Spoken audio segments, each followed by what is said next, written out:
PAC Academy is a 3-day leadership academy focused on Generation Z that educates young teens on the root causes of teen dating violence, sexual violence, and domestic violence. The PAC Academy gives students and teens an opportunity to learn a lot that I really don't think they would have thought about otherwise.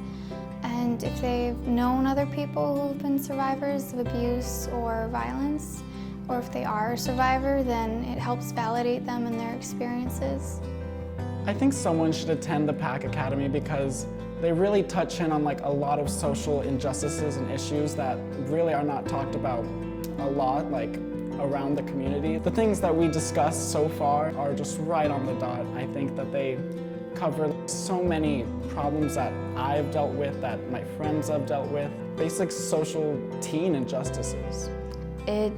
It's tough on kids now, because now some kids feel like they don't have a voice, or some kids feel like they're not worth it. So I want parents to understand that your child feels like this. I want them to know, because to me it's not healthy at all.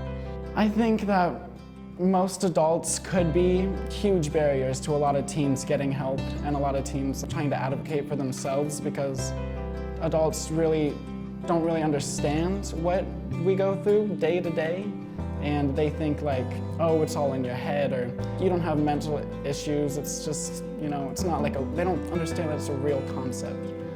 But it is very real, and it's very traumatizing, and it affects so many teens. I think it's important for adults to actually connect with their emotions with teens.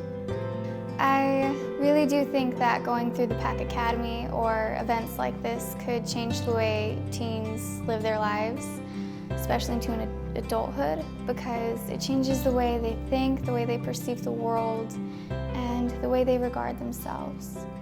I learned to open up more. I learned you're not alone. It's okay if you're in that deep position. It's also known that there's help out there. I do feel like bloom365 gives students and teenagers resources and the ability to be an advocate for survivors and for their peers. And if students or teens are ever confused on where to go, Bloom makes it very apparent that they can be a resource and they can coach them through whatever situation they're dealing with.